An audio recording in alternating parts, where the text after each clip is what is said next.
Dear friends, നമ്മളിന്ന് ഒരു അടിപൊളി സൗത്ത് കൊറിയൻ ക്രൈം ത്രില്ലർ മൂവിയാണ് കാണാൻ പോകുന്നത്. സിനിമയുടെ വൺ ലൈൻ പറയാം. സൗത്ത് കൊറിയയിൽ ഒരു നിയമമുണ്ട്. ഒരു കൊലപാതകമോ അല്ലെങ്കിൽ പരിഹരിക്കപ്പെടാത്ത കേസുകളോ ഉണ്ടായാൽ 15 വർഷത്തിനുള്ളിൽ ആ കേസ് അവസാനിപ്പിക്കണം. ഒരുപക്ഷെ 15 വർഷത്തിന് മുകളിലായാൽ വേറെ ഒന്നും നടക്കാൻ പോകുന്നില്ല. കേസ് മൊത്തത്തിൽ അങ്ങ് ക്ലോസ് ആവും. അതിനുശേഷം കൊലയാളിയെ കണ്ടെത്തിയാൽ പോലും പോലീസിനെ അറസ്റ്റ് ചെയ്യാൻ കഴിയില്ല. അതുപോലെ കൊലയാളി വന്ന് കുറ്റം ഏറ്റുപറഞ്ഞാൽ പോലും അയാളെ ഒന്നും ശിക്ഷിക്കാൻ വകുപ്പില്ല. ഈ സിനിമയിൽ ഒരു ഡിറ്റക്റ്റീവ് ഒരു കുട്ടിയെ കാണാനില്ലെന്ന കേസിൽ ആ കുറ്റവാളിയെ കണ്ടെത്താൻ ശ്രമിക്കുന്നു. എന്നാൽ 15 വർഷമായി ഇപ്പോഴും അവർക്ക് കുട്ടിയെ കണ്ടെത്താൻ കഴിഞ്ഞിട്ടില്ല. ഇനി വെറും 7 ദിവസം കൂടിയേ ഉള്ളൂ 15 വർഷം പൂർത്തിയാകാൻ. അതിനുള്ളിൽ ആ കുറ്റവാളിയെ കണ്ടെത്തണം. ഇല്ലെങ്കിൽ ഈ കേസ് പൂർണ്ണമായും ക്ലോസ് ആവും. അങ്ങനെ ഡിറ്റക്റ്റീവും കാണാതായ പെൺകുട്ടിയുടെ അമ്മയും ചേർന്ന് ആ കുറ്റവാളിയെ കണ്ടെത്തിയോ ഇല്ലയോ എന്നതാണ് ഈ സിനിമയുടെ പൂർണ്ണമായ കഥ. വൺ ലൈൻ തന്നെ ഇത്രയും മികച്ചതാണെങ്കിൽ കഥ എങ്ങനെയായിരിക്കും? അതോടൊപ്പം ക്ലൈമാക്സിൽ ഒരു കിടിലൻ ട്വിസ്റ്റുമായി ഇന്ന് നമ്മൾ കാണാൻ പോകുന്ന സിനിമയാണ് ഒരു south Korean investigation thriller montage. ഈ സിനിമ 2013 പുറത്തിറങ്ങിയത്. കൂടാതെ മറ്റൊരു പ്രത്യേകത കൂടി ഈ സിനിമയ്ക്കുണ്ട്.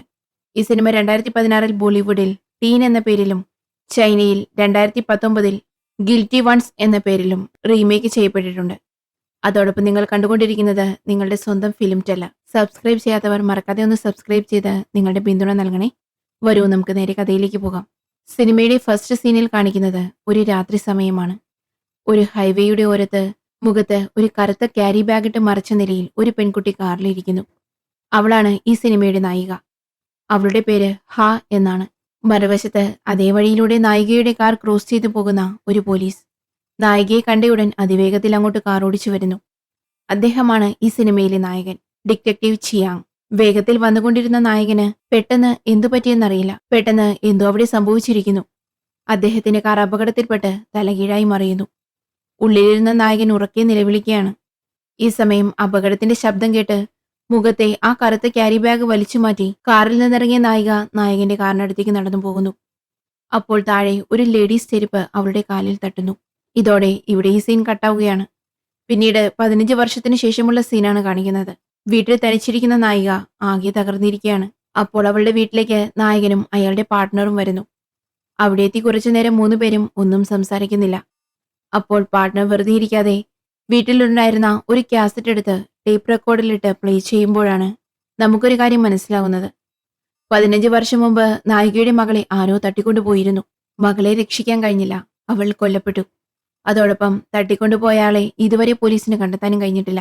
അന്ന് കിഡ്നാപ്പർ മകളെ തട്ടിക്കൊണ്ടുപോയതിനു ശേഷം നായികയുടെ വീട്ടിലേക്ക് ഫോൺ ചെയ്ത് സംസാരിച്ച ഓഡിയോ ആണ് കാസറ്റിൽ പ്ലേ ആകുന്നത്.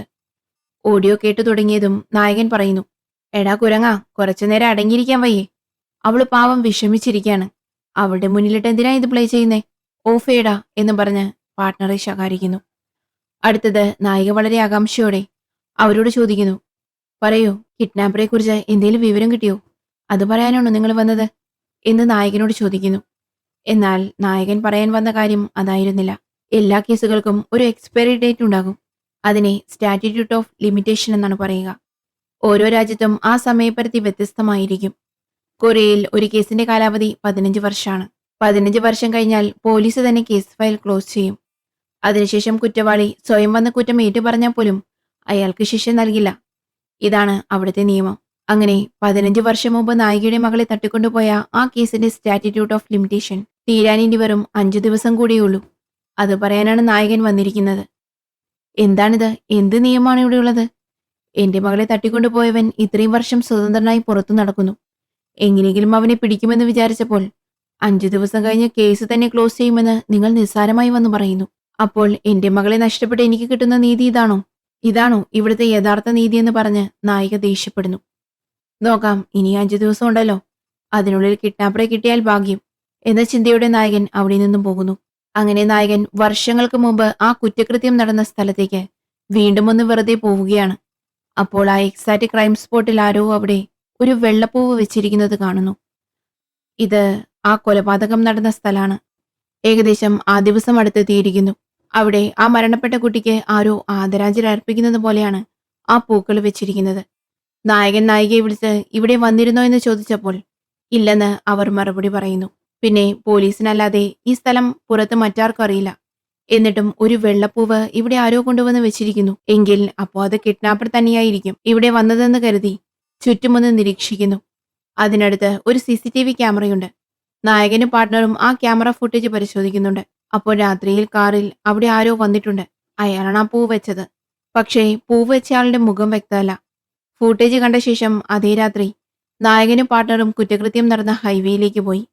അതിനോട് ചേർന്നുള്ള ഒരു ചെറിയ കുറ്റിക്കാടുണ്ട്. അവിടെയെല്ലാം നിരീക്ഷിക്കുകയാണ്. അപ്പോൾ അവിടെ പുതുതായി ഒരു വാഹനം വന്നു പോയതിന്റെ ടയർ അടയാളം കാണുന്നു. അതിന്റെ വലതുവശത്തെ ടയർ പുതിയതാണെന്ന് തോന്നുന്നു. ഇതുകൂടാതെ മറ്റൊരു പ്രധാനപ്പെട്ട കാര്യമെന്തെന്നാൽ 15 വർഷം മുമ്പ് കിഡ്നാപ്പർ പെൺകുട്ടിയെ തട്ടിക്കൊണ്ടുപോയപ്പോൾ കുറ്റകൃത്യം നടന്നത് ഇവിടെയാണ്. ഇപ്പോൾ നായകനും പാർട്ട്ണറും നിൽക്കുന്ന ഇതേ കാടിനകത്താണ് കിഡ്നാപ്പർ മോഷ്ടിച്ചു കൊണ്ടുവന്ന വാൻ നിർത്തിയിട്ടിരുന്നത്. അതേ സ്ഥലത്ത് ഇപ്പോൾ ഒരു കാർ വന്നു പോയിരിക്കുന്നു.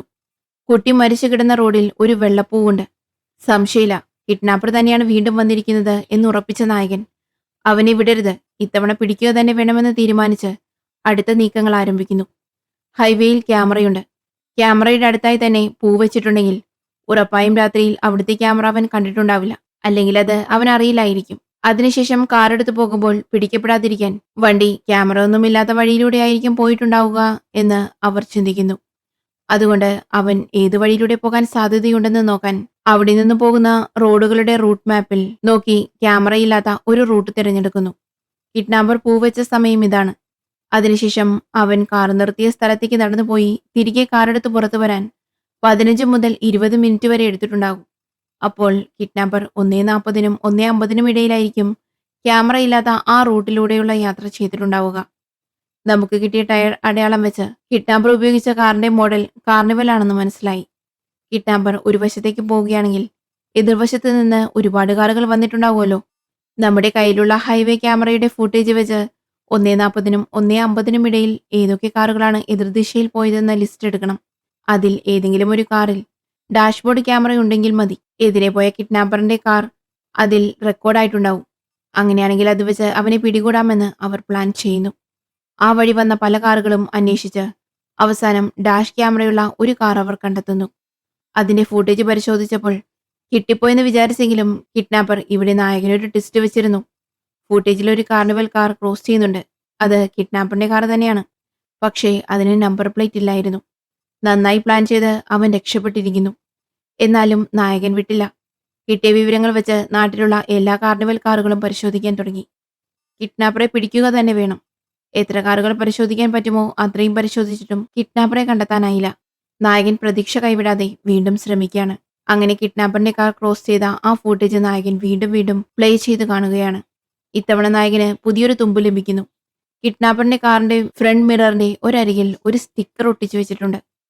ആകെ കിട്ടിയത് ഇത് മാത്രമാണ്. അതോടൊപ്പം ജൂലൈ 19 കേസിന്റെ കാലാവധി തീരുന്ന അവസാനത്തെ ദിവസം വന്നെത്തിയിരിക്കുന്നു. ഒന്നും ചെയ്യാൻ പറ്റിയില്ലല്ലോ എന്നോർത്ത് നായകൻ ഒരു മാർക്കറ്റിന്റെ ഓരത്ത് കനത്ത മഴയത്ത് സിഗരറ്റ് വലിച്ചുകൊണ്ടിരിക്കുകയാണ്. അപ്പോൾ നായകന്റെ മുന്നിൽ ഒരു കാർണിവൽ കാർ വന്നു നിൽക്കുന്നു. കഴിഞ്ഞ 5 ദിവസമായി കാണുന്ന എല്ലാ കാറുകളും നായകൻ പരിശോധിച്ചു കൊണ്ടിരിക്കുകയാണല്ലോ. അങ്ങനെ വെറുതെ ഇതും നോക്കാമെന്ന് കരുതി നായകൻ കാറിന് മുന്നിലേക്ക് പോയി ആ കാർ ചെക്ക് ചെയ്യുന്നു. നായകന് വിശ്വസിക്കാനായില്ല. നായകൻ ഫുട്ടേജിൽ കണ്ട അതേ കാറായിരുന്നു അത്. സ്റ്റിക്കർ ഉൾപ്പെടെ എല്ലാം ഒരുപോലെ. ശരി, എന്തായാലും നമുക്ക് കിട്ടിയ ടയർ അടയാളവും ഈ കാറിന്റെ ടയർ മാർക്സും ഒന്നാണോ എന്ന് പരിശോധിക്കാമെന്ന് കരുതി നായകൻ ടയർ പരിശോധിച്ചുകൊണ്ടിരിക്കുമ്പോൾ ആ കിഡ്നാപ്പ് കുറച്ചകലെ നിന്നും ഇത് കാണുന്നു. അയാൾക്ക് അപകടം മണക്കുന്നുണ്ട്. ഇപ്പോഴും കിഡ്നാപ്പറിന്റെ മുഖം നമ്മളെ കാണിച്ചിട്ടില്ല. കുട പിടിച്ച് മുഖം മറച്ചു വെച്ച അവൻ നായകനെ കണ്ടതും പതിയെ വഴുതി മാറാൻ ശ്രമിക്കുന്നു. അത് കണ്ട് നായകൻ അവനെ പിന്തുടരുന്നു. രക്ഷപ്പെടാനായി കിഡ്നാപ്പർ സമർത്ഥമായി തിരക്കുള്ള ഒരു റെസ്റ്റോറന്റിലേക്ക് കയറി കസ്റ്റമറെ പോലെ മുഖത്തിന് മുന്നിൽ ന്യൂസ് പേപ്പർ പിടിച്ച് അവിടെ ആ കൂട്ടത്തിൽ ഒരാളെ പോലെ മറഞ്ഞിരിക്കുന്നു. ഹീറോയ്ക്ക് കണ്ടുപിടിക്കാൻ പറ്റില്ലെന്നാണോ കിഡ്നാപ്പർ കരുതിയതെന്നറിയില്ല. കനത്ത മഴയത്ത് കുടയുമായി കൂടി വന്നതാണ് കിഡ്നാപ്പ്. അവന്റെ അടുത്തുള്ള കുടയിൽ നിന്ന് ഇപ്പോഴും വെള്ളം ഇറ്റു വീഴുന്നുണ്ട്. നായകനിൽ നിന്ന് രക്ഷപ്പെടാനുള്ള ടെൻഷനിൽ അവൻ ന്യൂസ് പേപ്പർ മുറുകെ പിടിച്ചിരിക്കുകയാണ്. ഇതെല്ലാം നിരീക്ഷിച്ച ഹീറോ അപ്പോൾ ഇവൻ തന്നെയായിരിക്കണം കിഡ്നാപ്പർ എന്ന് മനസ്സിലാക്കി അടുത്ത് പോയി ചോദിക്കാമെന്ന് കരുതി നായകൻ കിഡ്നാപ്പറുടെ അടുത്തേക്ക് പോകുന്നു. ആ സമയം നായകൻ മാർക്കറ്റിലുണ്ടെന്നറിഞ്ഞ് അങ്ങോട്ട് വന്ന പാർട്ട്ണർ സാർ എന്ന് വിളിച്ച ആ ഗ്യാപ്പിൽ കിഡ്നാപ്പർ ഹോട്ടൽ ഉടമയെ തള്ളിമാറ്റി വീണ്ടും അവിടെ നിന്നും ഓടുന്നു. അതേ മാർക്കറ്റിൽ തന്നെ നായികയുമുണ്ട്. പിന്നാലെ നായകനും ഓടുന്നുണ്ടെങ്കിലും അവസാനം വരെ കിഡ്നാപ്പറിന്റെ മുഖം കാണാനോ അവനെ പിടിക്കാനോ കഴിഞ്ഞില്ല. കിഡ്നാപ്പർ അവൻ നിർത്തിയിട്ടിരുന്ന കാറിൽ രക്ഷപ്പെടുന്നു. ഹീറോ ആ കാറിന്റെ നമ്പർ പ്ലേറ്റ് നോട്ട് ചെയ്ത് അവനെ പിടിക്കാൻ ശ്രമിച്ചെങ്കിലും ഒരു പ്രയോജനവും ഉണ്ടായില്ല. അതൊരു വ്യാജ നമ്പർ പ്ലേറ്റ് ആയിരുന്നു. എന്നാലും സാരമില്ല. കിഡ്നാപ്പർ മാർക്കറ്റിൽ പലയിടത്തും പോയതല്ലേ. അവന്റെ മുഖം മാർക്കറ്റിൽ ആരെങ്കിലുമൊക്കെ കണ്ടിരിക്കാൻ സാധ്യതയുണ്ട്. നമുക്ക് ഈ മാർക്കറ്റ് ഫുള്ളൊന്ന് അരിച്ചുപെറുക്കാമെന്ന് നായിക പറയുന്നു. നോക്കാം, എനിക്കവനെ പിടിക്കണം. പക്ഷേ കേസ് എക്സ്പയർ ആവാൻ ഇനി 2 മണിക്കൂർ കൂടിയുള്ളൂ. അതിനുള്ളിൽ ആരെ ചോദ്യം ചെയ്ത് എവിടെ പോയി അവനെ പിടിക്കാനാണ്? എനിക്ക് തന്നെ ഇത് പറയാൻ കുറച്ച് വിഷമമുണ്ട്. പക്ഷേ ഇത് അംഗീകരിച്ചേ പറ്റൂ. ഇനി നമുക്ക് ഒന്നും ചെയ്യാൻ കഴിയില്ല. നടന്നതെല്ലാം മറന്ന് ഇനിയുള്ള ജീവിതമെങ്കിലും മനസ്സമാധാനത്തോടെ സന്തോഷമായി ജീവിക്കൂ എന്ന് നായികയോട് നായകൻ വിഷമത്തോടെ പറയുന്നു. ഇത്രയും വർഷം പരിശ്രമിച്ചിട്ടും ആ കുറ്റവാളിയെ കണ്ടെത്തി കേസ് അവസാനിപ്പിക്കാൻ കഴിഞ്ഞില്ലല്ലോ എന്ന നിരാശയിൽ നായകൻ തന്റെ ജോലി രാജിവെക്കുന്നു. കേസ് തന്നെ തീർന്നതിനു ശേഷം അതുമായി ബന്ധപ്പെട്ട വിവരങ്ങൾ വെച്ച് എന്തു ചെയ്യാനാണ് എന്ന് വിചാരിച്ച് അങ്ങനെ ഈ കേസുമായി ബന്ധപ്പെട്ട എല്ലാ തെളിവുകളും ഒരിടത്ത് കൂട്ടിയിട്ട് കത്തിച്ചുകൊണ്ടിരിക്കുകയാണ്. ആ സമയം നായിക അയാളെ കുറെ വട്ടം ഫോണിൽ വിളിക്കുന്നുണ്ട്. പക്ഷേ നായകൻ ഫോൺ എടുക്കാത്തതുകൊണ്ട് അവൾ ഒരു വോയിസ് മെയിൽ അയച്ചിരുന്നു. അത് പ്ലേ ചെയ്തപ്പോൾ, ഇനി ഞാൻ നിങ്ങളെ വിളിച്ച് ശല്യം ചെയ്യില്ല. എനിക്ക് അവസാനമായി ഒരു സഹായം മാത്രം ചെയ്യണം. ഞാൻ കുറച്ചുപേരുടെ ID നമ്പർ തരാം. അവർ ആരാണെന്നും എന്താണെന്നും എനിക്ക് അവരുടെ ബാക്ക്ഗ്രൗണ്ട് ഒന്ന് ചെക്ക് ചെയ്ത് പറയാമോ എന്ന് നായിക വോയിസ് മെസ്സേജ് അയച്ചിട്ടുണ്ട്. കുറച്ചുപേരുടെ പേരുകൾ പറയുമ്പോൾ അത് നായകൻ കേൾക്കുക പോലും ചെയ്യാതെ വോയിസ് മെയിൽ കട്ട് ചെയ്ത് തെളിവുകളൊക്കെ കത്തിക്കുകയാണ്. അപ്പോൾ മഴ പെയ്ത് കത്തിക്കൊണ്ടിരുന്ന തീ അണഞ്ഞു പോകുന്നു. അതിൽ ഇവനാണ് കിഡ്നാപ്പർ എന്ന് ആരോ പറഞ്ഞ അടയാളം വെച്ച് യാദൃശികമായി വരച്ചു വെച്ച കിഡ്നാപ്പറിന്റെ ഒരു രേഖാചിത്രം ഉണ്ടായിരുന്നു. ആ ഡ്രോയിങ് എങ്ങനെയാണ് വരച്ചതെന്ന് ഒരു ക്ലോസപ്പിൽ കാണിക്കുന്നുണ്ട്. ഒരു ദിവസം വെളുപ്പിന് ഒരാൾ റോഡരികിൽ നിർത്തിയിട്ടിരുന്ന ഒരു കാർ മോഷ്ടിക്കാൻ ശ്രമിക്കുന്നു. അപ്പോൾ അവിടെ വന്ന ഒരു പാൽക്കാരൻ സംശയാസ്പദമായ രീതിയിൽ അയാളെ കാണുന്നു. ആ പാൽക്കാരൻ പറഞ്ഞ അടയാളം വെച്ചാണ് ഇവനായിരിക്കും കിഡ്നാപ്പർ ഇങ്ങനെയായിരിക്കും ഇരിക്കുക എന്ന് ഏകദേശം വരച്ചത്. ഫോട്ടോയിൽ ആളെ കാണാൻ മെലിഞ്ഞുണങ്ങിയ ഒരാളെ പോലെയാണ് ഇരിക്കുന്നത്. ഇതെല്ലാം കഴിഞ്ഞ് കുറച്ച് ദിവസങ്ങൾക്ക് ശേഷം ഒരു മുത്തശ്ശൻ തന്റെ പേരക്കുട്ടിയുടെ കൂടെ വീടിന് മുന്നിലുള്ള പ്ലേ ഗ്രൗണ്ടിൽ കളിച്ചുകൊണ്ടിരിക്കുകയാണ്. അപ്പോൾ വീടിനകത്തെ ടെലിഫോൺ റിങ് ചെയ്യുന്നു. മുത്തച്ഛൻ പേരക്കുട്ടിയെ പുറത്ത് തനിച്ചാക്കി ഫോൺ എടുക്കാനായി അകത്തേക്ക് പോകുന്നു. ഫോണിനടുത്തേക്ക് പോയതും ഫോൺ കട്ടായി. ശരി, പുറത്തേക്ക് വരാമെന്ന് കരുതി തിരിഞ്ഞപ്പോൾ വീണ്ടും ഫോൺ റിങ് ചെയ്യുന്നു. ഫോണിനടുത്തേക്ക് പോയതും വീണ്ടും ഫോൺ കട്ടായി. ഇങ്ങനെ ഫോൺ വരികയും കട്ടാവുകയും ചെയ്യുന്നത് 4-5 തവണ ആവർത്തിക്കുന്നു. മുത്തച്ഛൻ 6-ാമത്തെ തവണ പെട്ടെന്ന് ഫോൺ എടുത്തു. പക്ഷേ ഫോണിന്റെ മറുവശത്ത് കേട്ട ശബ്ദം പുറത്ത് കളിച്ചുകൊണ്ടിരുന്ന അദ്ദേഹത്തിന്റെ പേരക്കുട്ടി കരയുന്ന ശബ്ദം പോലെയാണ് കേട്ടത്. പരിഭ്രാന്തനായി പുറത്തേക്ക് ഓടി വന്നപ്പോൾ പേരക്കുട്ടിയെ കാണാനില്ല. ആ കൊച്ചിനെ ആരോ തട്ടിക്കൊണ്ടു പോയിരിക്കുന്നു. തുടർന്ന് മുത്തച്ഛന്റെ വീട്ടിലേക്ക് ഒരു പുതിയ പോലീസ് ടീം തട്ടിക്കൊണ്ടുപോയ കുട്ടിയെ കണ്ടെത്താനായി എത്തുന്നു. പോലീസ് വന്നിട്ടുണ്ടെന്ന് കിഡ്നാപ്പർ അറിയരുതല്ലോ. അതുകൊണ്ട് എല്ലാം രഹസ്യമായാണ് ചെയ്യുന്നത്. അതോടൊപ്പം മുത്തച്ഛനോട് നിങ്ങൾ പുറത്ത് കുട്ടിയെ തിരയുന്നത് പോലെ തിരഞ്ഞുകൊണ്ടിരിക്കാനും അപ്പോഴേ കിഡ്നാപ്പർക്ക് സംശയം തോന്നാതിരിക്കുമെന്ന് പറഞ്ഞ് മുത്തച്ഛനെ പുറത്തേക്ക് അയക്കുന്നു. ഈ സമയം കാണാതായ കുട്ടിയുടെ അമ്മ പോലീസിനൊപ്പം അകത്തുണ്ട്. കിഡ്നാപ്പറിന്റെ കോൾ എപ്പോൾ വരുമെന്ന് അവർ അകത്ത് കാത്തിരിക്കുമ്പോൾ പുറത്തിരിക്കുന്ന മുത്തച്ഛന്റെ അടുത്ത് ഒരു സെൽഫോൺ റിങ് ചെയ്യുന്നു. പക്ഷെ റിങ് ചെയ്യുന്നത് അദ്ദേഹത്തിന്റെ ഫോണല്ല. കിഡ്നാപ്പർ കുട്ടിയെ തട്ടിക്കൊണ്ടുപോയപ്പോൾ ഒരു കവറിനുള്ളിൽ മറ്റൊരു ഫോൺ വെച്ചിട്ട് പോയിരിക്കുന്നു. ആ ഫോണാണ് റിങ് ചെയ്യുന്നത്. മുത്തച്ഛൻ ഫോൺ എടുത്ത് ചെവിയിൽ വെച്ചതും ഇവിടെ സീൻ കട്ട് ചെയ്യുന്നു. മറ്റൊരു വശത്ത് നായികയെ കാണിക്കുന്നു. കിഡ്നാപ്പർ ഒരു ഹോട്ടലിൽ വന്ന് നായകന്റെ കയ്യിൽ പെടാതെ രക്ഷപ്പെട്ടു പോയല്ലോ. അവിടെ പോയി ഹോട്ടൽ ഉടമയോട് നിങ്ങളുടെ ഹോട്ടലിൽ ഒരാൾ വന്നല്ലോ. കഴിഞ്ഞ ദിവസം ഒരാൾ ഇവിടെ വന്ന് ഓടി രക്ഷപ്പെടാൻ ശ്രമിച്ചില്ലേ? നിങ്ങൾ അവന്റെ മുഖം കണ്ടിരുന്നോ? കണ്ടെങ്കിൽ അയാളുടെ എന്തെങ്കിലും ഡീറ്റെയിൽസ് പറയാൻ ശ്രമിക്കാമോ എന്നെല്ലാം നായിക ചോദിക്കുന്നു. എന്നാൽ ഹോട്ടൽ ഉടമ കിഡ്നാപ്പറിന്റെ മുഖം കണ്ടിരുന്നില്ല. ഇതവൻ പറഞ്ഞുകൊണ്ടിരിക്കുമ്പോൾ തന്നെ അവിടെ വെച്ച് നായികയ്ക്ക് പുതിയൊരു തുമ്പ് ലഭിക്കുന്നു. കിഡ്നാപ്പർ ഹോട്ടലിനുള്ളിലേക്ക് വന്നപ്പോൾ കുടയുമായിട്ടാണല്ലോ വന്നത്. പക്ഷേ നായകനെ കണ്ട് പേടിച്ചോടിയപ്പോൾ കുടയെടുക്കാതെയാണ് അയാൾ പോയത്. ഇപ്പോഴും ആ കുട അവിടെ തന്നെയുണ്ട്. നായിക അതെടുത്ത് നോക്കിയപ്പോൾ കുടയിൽ ഒരു ബാങ്കിന്റെ പേര് എഴുതിയിട്ടുണ്ട്. ആ സീൻ അവിടെ വെച്ച് കട്ട് ചെയ്തു. അടുത്ത സീനിൽ ഇപ്പോൾ മുത്തച്ഛന്റെ കുട്ടിയെ കാണാതായ വീടാണ് കാണിക്കുന്നത്. പോലീസ് ആ വീട്ടിൽ തമ്പടിച്ചിരിക്കുകയാണ്. കാരണം പോലീസ് വിചാരിച്ചതുപോലെ തന്നെ വീണ്ടും കിഡ്നാപ്പർ ഈ വീട്ടിലേക്ക് വിളിക്കാൻ സാധ്യതയുണ്ട്. പ്രതീക്ഷിച്ചതുപോലെ തന്നെ കോള് വരുന്നു. പക്ഷെ സംസാരിക്കുമ്പോൾ കിഡ്നാപ്പറുടെ ശബ്ദം തിരിച്ചറിയാതിരിക്കാൻ, അതായത് അവന്റെ സ്വന്തം ശബ്ദത്തിൽ കേൾക്കാതെ വേറെ രീതിയിൽ കേൾക്കാൻ വേണ്ടി റിസീവറിൽ അവനൊരു ഡിവൈസ് സെറ്റ് ചെയ്തിരുന്നു. അതുകൊണ്ട് കിഡ്നാപ്പറിന്റെ ശബ്ദം ഒരു കമ്പ്യൂട്ടറൈസ്ഡ് വോയിസ് പോലെയാണ് കേൾക്കുന്നത്. ഫോൺ എടുത്ത കുട്ടിയുടെ അമ്മ എന്റെ മോളെവിടാ, എന്റെ മോളെ എനിക്കിതാ എന്ന് പറഞ്ഞ് നിലവിളിക്കുന്നു. കിഡ്നാപ്പർ കൂളായി, ഞാൻ നിന്നോട് പോലീസിന്റെ അടുത്ത് പോകരുതെന്നല്ലേ പറഞ്ഞത്? നീ സംസാരിക്കുന്നത് കേട്ടിട്ട് പോലീസും നിന്റെ അടുത്തുള്ളത് പോലെയാണല്ലോ എന്ന് പറഞ്ഞ് അവളെ ഭീഷണിപ്പെടുത്തുന്നു. ഞങ്ങളിവിടെയുള്ള കാര്യം പറയരുതെന്ന് കേസ് കൈകാര്യം ചെയ്യുന്ന ഇൻസ്പെക്ടർ കുട്ടിയുടെ അമ്മയ്ക്ക് നിർദ്ദേശം കൊടുത്തുകൊണ്ടിരിക്കുകയാണ്. എന്തോ ഇതിൽ സംശയം തോന്നിയ കിഡ്നാപ്പർ ഒന്നും മിണ്ടാതെ കോള് കട്ട് ചെയ്യുന്നു. അടുത്തത് അവൻ എപ്പോഴാണ് വിളിക്കുക എന്ന് കാത്തിരിക്കുകയാണ്. കുറച്ചു കഴിഞ്ഞപ്പോൾ തന്നെ വീണ്ടും കിഡ്നാപ്പറിന്റെ കോള് വരുന്നു. ശരി, ഓക്കെ. ഞാൻ പറഞ്ഞതൊക്കെ നിനക്ക് മനസ്സിലായി കാണുമെന്ന് കരുതുന്നു. നിന്റെ മോൾ എന്റെ അടുത്തുണ്ട്. ഒരു കാരണവശാലും നീ പോലീസിനെ അറിയിക്കരുത്. ഞാൻ നിനക്കൊരു മിലിറ്ററി ബാഗ് അയക്കുന്നുണ്ട്. അതിൽ $50,000 പണം റെഡിയാക്കി വെച്ചോ. എവിടെ എങ്ങനെ തരണമെന്നുള്ളത് ഞാൻ പറയാം എന്ന് കിഡ്നാപ്പർ പറയുന്നു. ആ സമയം ഇൻസ്പെക്ടർ പറഞ്ഞു കൊടുത്തതുപോലെ ആദ്യം എന്റെ മോൾ ജീവനോടെ ഉണ്ടോ എന്ന് എനിക്കറിയണം. എന്റെ മോളെ കൊണ്ട് എന്നോട് സംസാരിപ്പിക്കണം എന്ന് കുട്ടിയുടെ അമ്മ പറയുന്നു. അതിന് സമ്മതിക്കാതെ കിഡ്നാപ്പർ കോള് കട്ട് ചെയ്തു. തന്റെ മകൾക്ക് എന്തെങ്കിലും സംഭവിച്ചോ എന്നറിയാതെ ആ അമ്മ തലകറങ്ങി വീഴുന്നു. ആ സമയം അവരുടെ നെഞ്ചിൽ ഓപ്പൺ ഹാർട്ട് സർജറി ചെയ്തതിന്റെ ഒരു പാട് കാണിക്കുന്നുണ്ട്. അപ്പോഴേക്കും പോലീസ് പറയുന്നു, അയ്യോ, ഇനിയിപ്പോൾ കിഡ്നാപ്പർ കോൾ ചെയ്താൽ ആര് സംസാരിക്കും? വേഗം പോയി മുത്തച്ഛനെ വിളിച്ചുകൊണ്ട് വാ എന്ന് പറയുന്നു. പക്ഷേ പോലീസുകാർ പുറത്തു പോയി നോക്കുമ്പോൾ മുത്തച്ഛനെ അവിടെ കാണാനില്ലായിരുന്നു. ആ സമയം തന്നെ നായിക ഒരു ബാങ്കിലെത്തിയിരുന്നു. കാരണം കിഡ്നാപ്പർ മറന്നുവെച്ചു പോയ ഒരു കുട കിട്ടിയിരുന്നല്ലോ. അതിൽ ഒരു ബാങ്കിന്റെ പേരാണ് എഴുതിയിരുന്നത്. അവർ ആ ബാങ്കിൽ ചെന്ന് ഒരു ഉദ്യോഗസ്ഥയോട് ആ കുടയെക്കുറിച്ച് തിരക്കുകയാണ്. അപ്പോൾ ഉദ്യോഗസ്ഥ പറയുന്നു, ഇത് ഞങ്ങളുടെ ബാങ്കിൽ VIP കസ്റ്റമറിന് മാത്രം ഗിഫ്റ്റായി കൊടുക്കുന്നതാണെന്ന്. എന്താണ് കാര്യം മാഡം? എന്തിനാണ് ഇത് ചോദിക്കുന്നതെന്ന് അവർ തിരിച്ചു ചോദിക്കുന്നു. ഒന്നുമില്ല മാഡം, എപ്പോഴാണ് ഫ്രീ ആവുക എന്ന് പറയൂ. നിങ്ങളോട് തനിച്ച് സംസാരിക്കണമെന്ന് നായിക ബാങ്ക് ജീവനക്കാരിയോട് പറയുന്നു. അടുത്ത സീനിൽ കിഡ്നാപ്പറിന്റെ കോൾ ആ വീട്ടിലേക്ക് വീണ്ടും വരികയാണ്. പക്ഷേ ആ കുട്ടിയുടെ അമ്മ അബോധാവസ്ഥയിലായതുകൊണ്ട് തന്നെ സംസാരിക്കാൻ കഴിയുന്നില്ല. എന്നാൽ തട്ടിക്കൊണ്ടുപോയവൻ കോൾ ചെയ്തപ്പോൾ തന്നെ ഫോൺ റിങ് ചെയ്യുന്ന സമയത്ത് പോലീസ് അവന്റെ ലൊക്കേഷൻ ട്രേസ് ചെയ്ത് കണ്ടുപിടിക്കുന്നു. പോലീസ് മിന്നൽ വേഗത്തിൽ കാറോടിച്ച് ആ ലൊക്കേഷനിലേക്ക് പോകുന്നു. അതൊരു വിജനമായ പാർക്കായിരുന്നു. അവിടെ ആൾതാമസമില്ല. അതിനിടയിലുള്ള ഒരു പബ്ലിക് ടെലിഫോൺ ബൂത്തിൽ നിന്നാണ് കില്ലറെ വിളിച്ചത്. അവിടെയും പോലീസിന് ഒരു ടെസ്റ്റ് വെച്ചിട്ടാണ് അവൻ പോയത്. അവൻ പിടിക്കപ്പെടാതിരിക്കാൻ ആ ടെലിഫോൺ ബൂത്തിൽ നിന്ന് ആ ഫോണിലെ വിരലടയാളങ്ങളെല്ലാം മായ്ച്ചു കളഞ്ഞിട്ടുണ്ട്.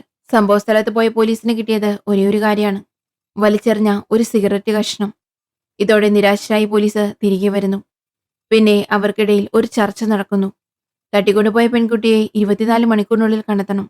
കാരണം നമുക്കറിയാം, 24 മണിക്കൂർ കഴിഞ്ഞാൽ പെൺകുട്ടിയെ ജീവനോടെ കണ്ടെത്താനുള്ള ചാൻസ് കുറയും. മിക്കവാറും എല്ലാ കേസുകളിലും അങ്ങനെയാണല്ലോ സംഭവിച്ചിട്ടുള്ളത്. അതുകൊണ്ട് വേഗം ജോലി നോക്കൂ. പിന്നെ ഇതുപോലെ ഇതിനു മുമ്പ് മറ്റെന്തെങ്കിലും കേസ് നടന്നിട്ടുണ്ടെങ്കിൽ അതും തേടി കണ്ടുപിടിക്കൂ എന്ന് ഇൻസ്പെക്ടർ തന്റെ ടീമിലെ ഒരാളോട് പറഞ്ഞയക്കുന്നു. മറുവശത്ത് പെൺകുട്ടിയെ തട്ടിക്കൊണ്ടുപോയവൻ ഒരു പാലത്തിനടിയിൽ കാറ് നിർത്തി തട്ടിക്കൊണ്ടുപോയ പെൺകുട്ടിയെ ഒരു പെട്ടിയിൽ അടച്ച് ആ പെട്ടി കാറിൽ വെച്ചിരിക്കുകയാണ്. പെട്ടിയിലുണ്ടായിരുന്ന പെൺകുട്ടി ഒരുപാട് നേരമായി എന്നെ വിടൂ എന്ന് കരഞ്ഞുകൊണ്ടിരിക്കുന്നു. അവരുടെ ശബ്ദം നിർത്താനായി പെട്ടിയിലുണ്ടായിരുന്ന പെൺകുട്ടിയെ പുറത്തെടുത്ത് അവളുടെ മേൽ തുണിയിട്ട് കഴുത്തിൽ കയറും മുറുക്കി കെട്ടുന്നു. ആ സീൻ അവിടെ കട്ടാവുന്നു. മറുവശത്ത് നായിക രാവിലെ ഒരു ബാങ്ക് ജീവനക്കാരിയെ കണ്ട് ഒന്ന് നേരിട്ട് കാണാമെന്ന് പറഞ്ഞിരുന്നില്ലേ? രാത്രി അവളെ ഒരു റെസ്റ്റോറന്റിലേക്ക് വരുത്തി കുറച്ച് പണം കൈക്കൂലിയായി കൊടുത്ത് അവരുടെ ബാങ്കിലെ VIP ക്ലയന്റുകളുടെ ലിസ്റ്റ് സംഘടിപ്പിക്കുന്നു. അതിനിടയിൽ പെൺകുട്ടിയെ തട്ടിക്കൊണ്ടുപോയ വീട്ടിലേക്ക് വിളിച്ച് കിഡ്നാപ്പ്, നിന്റെ മകൾ ജീവനോടെ ഉണ്ടോ ഇല്ലയോ അത് നിനക്ക് അറിയണമെന്നല്ലേ നീ തെളിവ് ചോദിച്ചത്? അതിന് 3 മിനിറ്റിനുള്ളിൽ നിന്റെ വീടിനടുത്തു കൂടി ഒരു മാലിന്യ വണ്ടി പോകും. വണ്ടിയിലുള്ള ഒരു ബാഗിൽ നീ ചോദിച്ചതിനുള്ള തെളിവുണ്ട്. നീ പോയി നന്നായി പരിശോധിച്ചു നോക്കൂ എന്നും പറഞ്ഞ് കിഡ്നാപ്പർ കോള് കട്ട് ചെയ്യുന്നു. അടുത്ത നിമിഷം തന്നെ പെൺകുട്ടിയുടെ അമ്മ ചാടി എഴുന്നേറ്റ് പുറത്തേക്ക് ഓടുന്നു. ഇതുപോലെ തന്നെയാണ് 15 വർഷം മുമ്പ് നായികയെയും കിഡ്നാപ്പർ വിളിച്ച് ഒരു മാലിന്യ വണ്ടി വരുമെന്നും അതിൽ നിന്റെ മകൾ ജീവനോടെയുണ്ട് എന്നതിനുള്ള തെളിവുണ്ടെന്നും പോയി നോക്കാനും പറഞ്ഞിരുന്നു. ധൃതിയിൽ നായിക വീട്ടിൽ നിന്ന് പുറത്തേക്ക് ഓടി റോഡിലൂടെ വന്നുകൊണ്ടിരുന്ന മാലിന്യവണ്ടി തടഞ്ഞു നിർത്തി വളരെ പരിഭ്രമത്തോടെ ഉള്ളിലുള്ള ബാഗ് നന്നായി പരിശോധിച്ചിരുന്നു. ആ ബാഗിൽ കൊലപാതകി തട്ടിക്കൊണ്ടുപോയ പെൺകുട്ടിയെ ഒരിടത്ത് നിർത്തി ഫോട്ടോ എടുത്തിരുന്നു. അത് ഈ ബാഗിനുള്ളിൽ വെച്ചിരുന്നു. അന്ന് നടന്നതുപോലെ തന്നെയാണ് ഇപ്പോഴും നടക്കുന്നത്. ഇപ്പോൾ തട്ടിക്കൊണ്ടുപോയ പെൺകുട്ടിയുടെ ഫോട്ടോ വേസ്റ്റ് വണ്ടിയിൽ നിന്ന് കിട്ടുന്നു. അതിൽ തട്ടിക്കൊണ്ടുപോയവൻ പെൺകുട്ടിയെ നിർത്തി ഫോട്ടോ എടുത്തിരിക്കുന്ന മുറി കാണുമ്പോൾ ആളുകൾ താമസിക്കുന്ന വീട് പോലെ തന്നെ തോന്നുന്നത്. ബാക്ക്ഗ്രൗണ്ടിലുള്ള വാൾപേപ്പർ എല്ലാം അങ്ങനെയാണ്. ഇത് ഇൻസ്പെക്ടർ ആലോചിച്ചു കൊണ്ടിരിക്കുമ്പോൾ തന്നെ സഹപ്രവർത്തകന് ഒരു ജോലി കൊടുത്തിരുന്നല്ലോ. ഇതുപോലെ വേറെ കേസ് ഇതിനു മുമ്പ് നടന്നിട്ടുണ്ടോ എന്ന് നോക്കാനായിട്ട്. അവനത് കണ്ടുപിടിച്ച് ഇൻസ്പെക്ടറെ വിളിച്ചു പറയുന്നു. സാർ, കണ്ടുപിടിച്ചു സാർ. 15 വർഷം മുമ്പ് ഇതുപോലെ ഒരു കേസ് നടന്നിട്ടുണ്ട് സാർ. ആ കിഡ്നാപ്പർ അന്നും ഒരു പെൺകുട്ടിയെ തട്ടിക്കൊണ്ടുപോയിട്ടുണ്ട്. വേസ്റ്റ് വണ്ടിയിൽ ഫോട്ടോ വെച്ചില്ലേ, അതുപോലെ അന്നും വെച്ചിട്ടുണ്ട്. പിന്നെ മിലിറ്ററി ബാഗ് അയക്കാം, അതിൽ പണം വയ്ക്കാൻ പറഞ്ഞില്ലേ, അതേ രീതിയിൽ തന്നെ അന്നും ഇന്നും ഒരുപോലെ നടക്കുന്നു. ഇതല്ലാതെ എനിക്ക് കൂടുതൽ വിവരമൊന്നും ലഭ്യമല്ല. കാരണം കേസിന്റെ കാലാവധി കഴിഞ്ഞതിനാൽ കേസ് ഫയൽ ഒന്നുമില്ല. ഞാൻ ഹെഡ് ഓഫീസിലേക്ക് പോകുന്നു. അവിടെ പോയി നോക്കിയിട്ട് എന്തെങ്കിലും കൂടുതൽ ഇൻഫർമേഷൻ കിട്ടുമോ എന്ന് നോക്കട്ടെ, എന്നിട്ട് സാറിനെ വിളിക്കാം എന്ന് പറഞ്ഞ് അവൻ ഹെഡ് ഓഫീസിലേക്ക് പോകുന്നു. കേസ് അവസാനിച്ചത് കൊണ്ട് അവിടെയും കാര്യമായ വിവരങ്ങളൊന്നും ലഭിക്കുന്നില്ല. എന്നാൽ തട്ടിക്കൊണ്ടുപോയവൻ ഇങ്ങനെയായിരിക്കുമെന്ന് ഒരു സാങ്കല്പിക രേഖാചിത്രം വരച്ചു വെച്ചിരുന്നു. അതുമാത്രം കിട്ടുന്നു. അതിന് താഴെ ഈ കേസ് കൈകാര്യം ചെയ്തത് നായകനാണെന്ന് അയാൾക്ക് നേരത്തെ തന്നെ നായകനെ അറിയാമായിരുന്നു. നേരെ നായകന്റെ വീട്ടിലേക്ക് പോകുന്നു.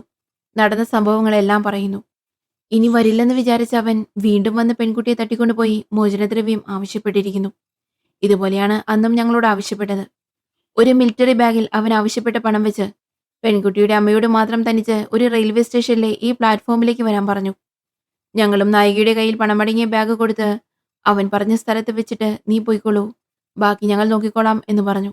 ഞങ്ങളന്ന് അവിടെ ചുറ്റും നിന്ന് ആരാണ് ആ ബാഗ് എടുക്കാൻ വരുന്നതെന്ന് നിരീക്ഷിച്ചു കൊണ്ടിരുന്നു. കിഡ്നാപ്പർ ഒരു ബുദ്ധിമാനാണ്. അവനെത്ര മനോഹരമായി ഞങ്ങളെ കബളിപ്പിച്ചു എന്നറിയാമോ? പണത്തിന്റെ ബാഗ് അവിടെ വെച്ചതും പ്ലാറ്റ്ഫോമിൽ ഒരു ട്രെയിൻ വന്നു നിന്നു. ട്രെയിനിൽ നിന്നിറങ്ങിയവരെല്ലാം പട്ടാളക്കാരായിരുന്നു. ജനക്കൂട്ടം നിയന്ത്രിക്കാനാവാത്ത വിധം വരാൻ തുടങ്ങി. ആൾക്കൂട്ടത്തിൽ കിഡ്നാപ്പർ പണമുള്ള യഥാർത്ഥ ബാഗ് എടുത്തിട്ട് ഒരു ഡ്യൂപ്ലിക്കേറ്റ് ബാഗ് അവിടെ വെച്ചിട്ട് പോയി. പിന്നെ ഞങ്ങൾ റെയിൽവേ സ്റ്റേഷൻ മുഴുവൻ സീൽ ചെയ്ത് എങ്ങനെയെങ്കിലും അവനെ പിടിക്കാമെന്ന് നോക്കി. പക്ഷെ പിടിക്കാൻ കഴിഞ്ഞില്ല എന്ന് നായകൻ പറഞ്ഞു. ശരിക്കും കിഡ്നാപ്പർ എങ്ങനെയാണ് രക്ഷപ്പെട്ടതെന്ന് വെച്ചാൽ അയാൾ പണമെടുത്ത ഉടൻ മുൻവാതിലിലൂടെയല്ല പുറത്തു പോയത്. ട്രെയിനടിയിലൂടെ നൂഴ്ന്ന് മറ്റൊരു വഴിയിലൂടെ പോയി. അവനെ ആരും ശ്രദ്ധിച്ചില്ല. നായകൻ പറഞ്ഞ ഈ കഥ സഹപ്രവർത്തകൻ ഇൻസ്പെക്ടറോട് പറഞ്ഞുകൊണ്ടിരിക്കുമ്പോൾ തന്നെ ആ വീട്ടിലേക്ക് വിളിച്ച് കിഡ്നാപ്പർ, ഞാൻ അയച്ച മിലിറ്ററി ബാഗ് നിങ്ങളുടെ കയ്യിൽ കിട്ടിയില്ലേ? അതിൽ വെച്ച് കൃത്യം ഇത്ര മണിക്ക് ഈ റെയിൽവേ സ്റ്റേഷനിലെ ഈ പ്ലാറ്റ്ഫോമിലേക്ക് വരണം എന്ന് പറയുന്നു. രണ്ട് കഥകളും ഒരുപോലെയല്ലേ? ഇൻസ്പെക്ടർ തന്നെ ഞെട്ടിപ്പോകുന്നു. അതിനാൽ എങ്ങനെയോ തട്ടിക്കൊണ്ടുപോയവൻ ഒരു പ്ലാനിട്ട് പണമെടുക്കാൻ റെയിൽവേ സ്റ്റേഷനിലേക്ക് വരും. കഴിഞ്ഞ തവണത്തെ പോലെ അവനെ രക്ഷപ്പെടാൻ സമ്മതിച്ചുകൂടാ. ഇത്തവണ അവനെ പിടിച്ചേ മതിയാകൂ. അതിനുള്ള ജോലികൾ അവർ നോക്കുകയാണ്. അതേസമയം കുട്ടിയെ തട്ടിക്കൊണ്ടുപോയവൻ ഇപ്പോൾ പട്ടാളക്കാരന്റെ വേഷം ധരിച്ചാണല്ലോ വരാൻ പോകുന്നത്. അതിനനുസരിച്ച് മുടിയെല്ലാം വെട്ടിക്കൊണ്ടിരിക്കുകയാണ്. അപ്പുറത്ത് നായകൻ അവനെ പിടിക്കാൻ കഴിയാത്തതുകൊണ്ട് ജോലി വിട്ട ഡിപ്പാർട്ട്മെന്റിൽ നിന്നും പുറത്തു വന്നിരുന്നല്ലോ. അവൻ തന്നെ വീണ്ടും വന്നിരിക്കുന്നു. അവനെ പിടിച്ചേ മതിയാകൂ എന്ന് പറഞ്ഞ് സഹപ്രവർത്തകനോടൊപ്പം ഹീറോയും സ്റ്റേഷനിലേക്ക് വന്നുകൊണ്ടിരിക്കുകയാണ്. വന്ന വഴിയിൽ സഹപ്രവർത്തകൻ ഹീറോയോട് ചോദിക്കുന്നുണ്ട്, ശരി, റെയിൽവേ സ്റ്റേഷനിൽ വെച്ച് നിങ്ങൾക്ക് അവനെ നഷ്ടപ്പെട്ടു. അതും നിങ്ങൾ ബാഗിൽ വെച്ച പണം ഒറിജിനൽ പണമായിരുന്നില്ലല്ലോ, ഡ്യൂപ്ലിക്കേറ്റ് ആയിരുന്നു. അതിനുശേഷം എന്തുണ്ടായി എന്ന് ചോദിച്ചപ്പോൾ ഒരു ഫ്ലാഷ് ബാക്ക് കാണിക്കുന്നു. റെയിൽവേ സ്റ്റേഷനിൽ വെച്ച് കിഡ്നാപ്പർ രക്ഷപ്പെട്ടു. ഇനി അവനെ കിട്ടാൻ ഒരു ചാൻസും ഇല്ല എന്ന്. അത്രയുള്ളൂ. പണം കിട്ടാത്തത് കൊണ്ട് അവൻ ആ പെൺകുട്ടിയും കൊന്ന് അവനും അപ്രത്യക്ഷനാവും. ഇങ്ങനെ ഡിപ്പാർട്ട്മെന്റ് വിചാരിക്കുന്നു. അതുകൊണ്ട് തന്നെ നായികയുടെ വീട്ടിൽ നിർത്തിയിരുന്ന പോലീസുകാരെയെല്ലാം തിരികെ സ്റ്റേഷനിലേക്ക് വരാൻ പറയുകയും ചെയ്തു. എന്നാൽ നായകന് മാത്രം ഒരു തോന്നലുണ്ടായി. എന്തു വന്നാലും കിഡ്നാപ്പർ വീണ്ടും നായികയുടെ വീട്ടിലേക്ക് വിളിക്കുമെന്ന്. അത് പറഞ്ഞ് മുന്നറിയിപ്പ് നൽകുന്നതിന് മുമ്പേ പോലീസുകാരെല്ലാം തിരികെ വന്നു. ഒരേ ഒരു റെക്കോർഡിംഗ് ഉപകരണം മാത്രം നായികയുടെ വീട്ടിൽ ഫിറ്റ് ചെയ്തു വെച്ചിരുന്നു. ശരി, പാവം തനിച്ചല്ലെന്ന് കരുതി നായകൻ നായികയുടെ വീട്ടിലേക്ക് ചെല്ലുന്നു. ആ സമയം കിഡ്നാപ്പർ ഒരു കോൾ കൂടി നായികയെ വിളിച്ചിട്ടുണ്ടായിരുന്നു. ആ റെക്കോർഡിംഗ് ഹീറോ പ്ലേ ചെയ്ത് നോക്കുന്നു. തട്ടിക്കൊണ്ടുപോയവൻ റെയിൽവേ സ്റ്റേഷനിൽ നിന്ന് രക്ഷപ്പെട്ടയുടൻ നായികയുടെ വീട്ടിലേക്ക് വിളിച്ച് നായികയുടെ മകളുടെ കയ്യിൽ ഫോൺ കൊടുത്ത് സംസാരിക്കാൻ പറഞ്ഞിരിക്കുന്നു. ആ പെൺകുട്ടി സംസാരിച്ചു കഴിഞ്ഞപ്പോൾ തട്ടിക്കൊണ്ടുപോയവൻ ഫോൺ വാങ്ങി നായികയോട് സംസാരിക്കുന്നു. ആ സമയം നായികയുടെ മകൾ അവളുടെ ബാഗിൽ ഒളിച്ചു വെച്ചിരുന്ന ഒരു പെൻസിൽ കിഡ്നാപ്പറിനെ കാണാതെ എടുത്ത് കയ്യിൽ വെക്കുന്നു. പിന്നെ കിഡ്നാപ്പർ നായികയോട് പറയുന്നു, ഞാൻ എത്ര മാന്യമായാണ് പണം തരൂ നിന്റെ മകളെ ജീവനോടെ വിടാമെന്ന് പറഞ്ഞത്. ഇപ്പോഴും നോക്കൂ, ഞാൻ നിന്റെ മകളെ മറ്റെന്തെങ്കിലും ചെയ്തോ? അവൾ ജീവനോടെ തന്നെയല്ലേ ഉള്ളത്. നീയാണെങ്കിൽ നല്ല വൈരാഗ്യമുള്ള ഒരാളെ പോലെ പോലീസിനകത്ത് കയറ്റി ഡ്യൂപ്ലിക്കേറ്റ് പണവും കൊടുത്ത് എന്നെ പറ്റിക്കാൻ നോക്കി. ഇനി ഞാൻ നിന്റെ മകളെ എന്തു ചെയ്യണം? എന്നാലും നിനക്കൊരു അവസരം കൂടി തരാം. ഇതാണ് നിനക്ക് അവസാനത്തെ അവസരം. ഞാൻ ചോദിച്ച പണവും ഒരു കറുത്ത നിറത്തിലുള്ള ക്യാരി ബാഗും എടുത്തുകൊണ്ട് ഞാൻ പറയുന്ന ലൊക്കേഷനിലേക്ക് വാ എന്ന് കിഡ്നാപ്പർ പറയുന്നു. നായിക കിഡ്നാപ്പർ പറഞ്ഞതുപോലെ പണവുമായി തനിച്ച് പുറപ്പെട്ടിരുന്നു. അതിനുശേഷം വീട്ടിലെത്തിയ നായകൻ റെക്കോർഡായ ഓഡിയോ എല്ലാം കേട്ടിട്ട് ഇതെല്ലാം മനസ്സിലാക്കി അദ്ദേഹവും ആ ലൊക്കേഷനിലേക്ക് പോയിക്കൊണ്ടിരിക്കുകയാണ്. അതിനിടയിൽ സ്പോട്ടിലെത്തിയ നായിക തട്ടിക്കൊണ്ടുപോയവൻ പറഞ്ഞതുപോലെ കറുത്ത നിറത്തിലുള്ള ക്യാരി ബാഗ് അവളുടെ മുഖത്തിട്ട് നിശബ്ദയായി കാറിലിരിക്കുന്നു. അപ്പോൾ നായികയ്ക്ക് പിന്നിൽ ഒരു ലൈറ്റ് മാത്രമുള്ള കിഡ്നാപ്പറുടെ വാൻ വന്നുകൊണ്ടിരിക്കുന്നു. അപ്പോൾ സീൻ കട്ട് ചെയ്ത് പ്രസന്റിലേക്ക് വരുന്നു. പറയൂ, അതിനുശേഷം എന്തുണ്ടായി എന്ന് സഹപ്രവർത്തകൻ ആകാംക്ഷയോടെ ഹീറോയോട് ചോദിക്കുന്നു. എന്നാൽ നായകൻ കഥ ഫുള്ള് പറയുന്നില്ല. ഈ സമയം നായിക VIP ക്ലയന്റ് ലിസ്റ്റ് എല്ലാം എടുത്തിരുന്നല്ലോ. ആ ലിസ്റ്റ് കിട്ടിയ ഉടൻ തന്നെ നായിക നായകനെ വിളിച്ചിരുന്നു. പക്ഷേ നായകൻ ഫോൺ എടുത്തില്ലായിരുന്നു. അതുകൊണ്ട് തന്നെ അവളൊരു വോയിസ് മെയിൽ അയക്കുന്നു. ഇതാണ് ഞാൻ സാറിനോട് ചോദിക്കുന്ന അവസാനത്തെ സഹായം. ഇപ്പോൾ ഞാൻ കുറച്ചു പേരുടെ പേരും ID നമ്പറും പറയാം. അത് വെച്ച് അവരുടെ ബാക്ക്ഗ്രൗണ്ട് മാത്രം എനിക്ക് പരിശോധിച്ചൊന്ന് തരണം എന്ന് നായിക വോയിസ് മെസ്സേജ് അയക്കുന്നു. അടുത്ത സീനിൽ അതിനുശേഷം തട്ടിക്കൊണ്ടുപോയവനെ പിടിക്കാൻ റെയിൽവേ സ്റ്റേഷനിൽ കെണിയൊരുക്കിയിട്ടുണ്ട്. തട്ടിക്കൊണ്ടുപോയ പെൺകുട്ടിയുടെ അമ്മ പണം കൊണ്ടുവന്ന് വെച്ചിട്ട് പോകുമ്പോൾ ഇൻസ്പെക്ടറുടെ ടീം ചുറ്റും നിന്ന് ആരാണ് ആ ബാഗ് എടുക്കാൻ പോകുന്നതെന്ന് ഒരു കഴുകനെ പോലെ നോക്കിക്കൊണ്ടിരിക്കുന്നു.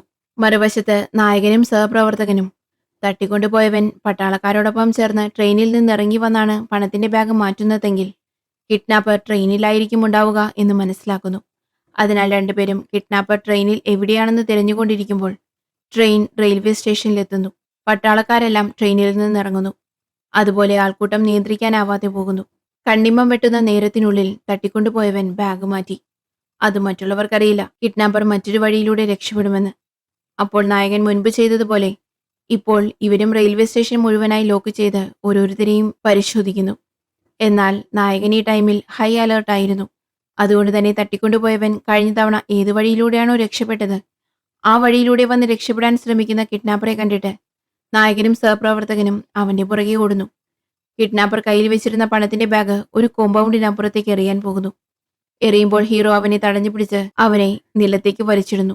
എന്നിട്ട് കിഡ്നാപ്പറുടെ മുഖത്തേക്ക് നോക്കുമ്പോൾ അവിടെ ഒരു കിടിലൻ ട്വിസ്റ്റ്. ഇപ്പോൾ നായകൻ പിടിച്ചിരിക്കുന്നത് വേറെ ആരെയോ അല്ല, തട്ടിക്കൊണ്ടുപോയ പെൺകുട്ടിയുടെ മുത്തശ്ശനെയാണ്. എടോ താനെന്താ ഇവിടെ എന്ന് ചോദിച്ച് പിടിക്കപ്പെട്ട മുത്തശ്ശനെ സ്റ്റേഷനിൽ കൊണ്ടുപോയി ചോദ്യം ചെയ്തപ്പോൾ അവിടെ ഒരു ഫ്ലാഷ് ബാക്ക് കാണിക്കുന്നു. പെൺകുട്ടിയെ തട്ടിക്കൊണ്ടുപോയ ഉടൻ പാർക്കിലിരുന്ന മുത്തശ്ശന് കിഡ്നാപ്പർ ഉപേക്ഷിച്ചു പോയ ഒരു സെൽഫോൺ കിട്ടിയല്ലോ. നിന്റെ പേരക്കുട്ടിയെ ജീവനോടെ വേണമെങ്കിൽ ആരോടും ഒന്നും പറയാതെ നീ തനിച്ച് ഈ സ്ഥലത്തേക്ക് വാ എന്ന് കിഡ്നാപ്പർ പറഞ്ഞിരുന്നു. മുത്തശ്ശനും അത് കേട്ടുകൊണ്ട് കിഡ്നാപ്പർ പറഞ്ഞ ഒരു വിജനമായ വെയർഹൌസിലേക്ക് പോകുന്നു. വെയർഹൌസിന്റെ വാതിൽക്കൽ നിൽക്കുമ്പോൾ ഉള്ളിൽ നിന്ന് അദ്ദേഹത്തിന്റെ പേരക്കുട്ടി മുത്തശ്ശ എന്നെ രക്ഷിക്കൂ എന്ന് കരയുന്നത് പോലുള്ള ശബ്ദം കേൾക്കുന്നു. അതിനാൽ എന്താണെന്നൊന്നും ആലോചിക്കാതെ ധൃതിയിൽ അദ്ദേഹം ഉള്ളിലേക്ക് പോയതും പുറത്തുണ്ടായിരുന്ന കിഡ്നാപ്പർ വാതിലടച്ചു കളയുന്നു. ഉള്ളിൽ മുത്തശ്ശന്റെ പേരക്കുട്ടിയില്ല. പേരക്കുട്ടി സംസാരിച്ച് റെക്കോർഡ് ചെയ്ത ഒരു ഓഡിയോ കാസറ്റ് മാത്രമാണുള്ളത്. അങ്ങനെ മുത്തശ്ശനും അവിടെ ലോക്കാവുന്നു. മുത്തശ്ശനെ എത്ര നേരമാണ് ഉള്ളിൽ അടച്ചിട്ടതെന്ന് അദ്ദേഹത്തിന് തന്നെ അറിയില്ല. ഒരു ഘട്ടത്തിൽ കിഡ്നാപ്പർ ആ വാതിൽ തുറന്നു കൊടുക്കുന്നു. പുറത്തു വന്ന മുത്തശ്ശൻ അദ്ദേഹത്തിന്റെ കാറിൽ കയറിയതും തട്ടിക്കൊണ്ടുപോയവൻ കാറിനുള്ളിൽ അവൻ പറയേണ്ട കാര്യങ്ങൾ ഒരു പേപ്പറിൽ ടൈപ്പ് ചെയ്ത് വെച്ചിരിക്കുന്നു. കൃത്യം ഇത്ര മണിക്ക് നീ ഈ പട്ടാളവേഷം ധരിച്ച് റെയിൽവേ സ്റ്റേഷനിലേക്ക് പോകണം. അവിടെ ചെന്ന് ആരും കാണാതെ പണം മാറ്റിയെടുത്തിട്ട് വന്ന് കോമ്പൗണ്ടിനപ്പുറത്തേക്കുള്ള എന്റെ അടുത്തേക്ക് എറിയണം. ഇതിൽ എന്തെങ്കിലും തെറ്റിയാൽ നിന്റെ പേരക്കുട്ടി ജീവനോടെ ഉണ്ടാകില്ല എന്ന് കിഡ്നാപ്പർ എഴുതി വെച്ചിരിക്കുന്നു. അതിനാൽ കിഡ്നാപ്പർ അവന് കിട്ടേണ്ട പണം അവനെടുക്കാതെ അവനു പകരം ഈ ജോലി ചെയ്യാൻ മുത്തശ്ശനെ നിയോഗിച്ചിരിക്കുകയാണ്.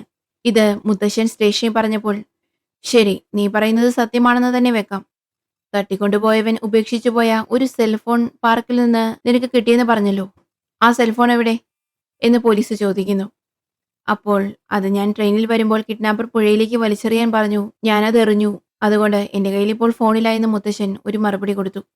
പക്ഷേ ഡിപ്പാർട്ട്മെന്റ് അത് അത്രയ്ക്കും അങ്ങോട്ട് വിശ്വസിച്ചില്ല. ചോദ്യം ചെയ്യുമ്പോൾ മുത്തശ്ശന്റെ കയ്യിൽ ഒരു സിഗരറ്റ് കൊടുത്ത് ഇത് വലിക്കാൻ പറയുന്നു. അത് വലിച്ചിട്ട് മുത്തശ്ശൻ ആ സിഗരറ്റ് അണയ്ക്കുമ്പോഴാണ് ഒരു കിടിലൻ ട്വിസ്റ്റ്. മുത്തശ്ശൻ ആഷ് ട്രേയിൽ സിഗരറ്റ് അണച്ചപ്പോൾ തട്ടിക്കൊണ്ടുപോയവൻ ഒരു പബ്ലിക് ടെലിഫോൺ ബൂത്തിൽ നിന്ന് വിളിച്ചല്ലോ. ആൾ സഞ്ചാരമില്ലാത്ത ഒരിടത്ത് നിന്ന്. അവിടെ നിന്നൊരു സിഗരറ്റ് കുറ്റി കിട്ടിയില്ലേ? അതും ഇതും കാണാൻ ഒരേ രൂപത്തിലാണ്. അതിനാൽ എന്തുകൊണ്ട് മുത്തശ്ശൻ തന്നെ തട്ടിക്കൊണ്ടുപോയവനായിക്കൂടാ എന്ന് പോലീസിനൊരു സംശയം. മുത്തശ്ശന്റെ വീട്ടിൽ റെയ്ഡ് നടത്തുന്നു. അവിടെയും ഒരു ട്വിസ്റ്റ്. കിഡ്നാപ്പർ മാലിന്യ വണ്ടിയിൽ തട്ടിക്കൊണ്ടുപോയ പെൺകുട്ടിയുടെ ഫോട്ടോ എടുത്ത് അയച്ചില്ലേ? പെൺകുട്ടി നിൽക്കുന്ന വീട് ആളുകൾ താമസിക്കുന്ന വീട് പോലെയായിരുന്നു. പെൺകുട്ടിയുടെ പശ്ചാത്തലത്തിൽ ചുമരിൽ ഒട്ടിച്ചിരുന്ന വാൾപേപ്പർ, ആ വാൾപേപ്പറും മുത്തശ്ശന്റെ വീട്ടിൽ ഒട്ടിച്ചിരിക്കുന്ന വാൾപേപ്പറും ഒന്നു തന്നെ. അതുമാത്രമല്ല, ടെലിഫോൺ ബൂത്തിൽ നിന്ന് കിട്ടിയ സിഗരറ്റ് കുറ്റിയിലെ DNA-യും ചോദ്യം ചെയ്യൽ മുറിയിൽ മുത്തശ്ശൻ വരച്ചിട്ട സിഗരറ്റ് കുറ്റിയിലെ DNA-യും ഒരുപോലെയാണ്. എല്ലാത്തിനും മുകളിൽ തട്ടിക്കൊണ്ടുപോയ പെൺകുട്ടിയുടെ അമ്മയോട്, മാഡം, നിങ്ങളുടെ മകളെ രാവിലെ 10 മണിക്കാണ് കാണാതായത്. അപ്പോൾ നിങ്ങൾ വീട്ടിലുണ്ടായിരുന്നില്ല, 1 മണിക്കൂർ കഴിഞ്ഞാണ് വന്നതെന്ന് പറഞ്ഞു. അങ്ങനെയാണെങ്കിൽ പോലും 11 12 മണിയോടെ നിങ്ങൾ പോലീസിനോട് പറയേണ്ടിയിരുന്നതല്ലേ? എന്തിനാണ് ഉച്ചയ്ക്ക് 3 മണിക്ക് പരാതി നൽകിയത്? ഈ ചോദ്യം സഹപ്രവർത്തകൻ ചോദിച്ചപ്പോൾ, അല്ല, ഞാൻ പോലീസിനെ വിളിക്കാമെന്ന് തന്നെയാണ് വിചാരിച്ചത്.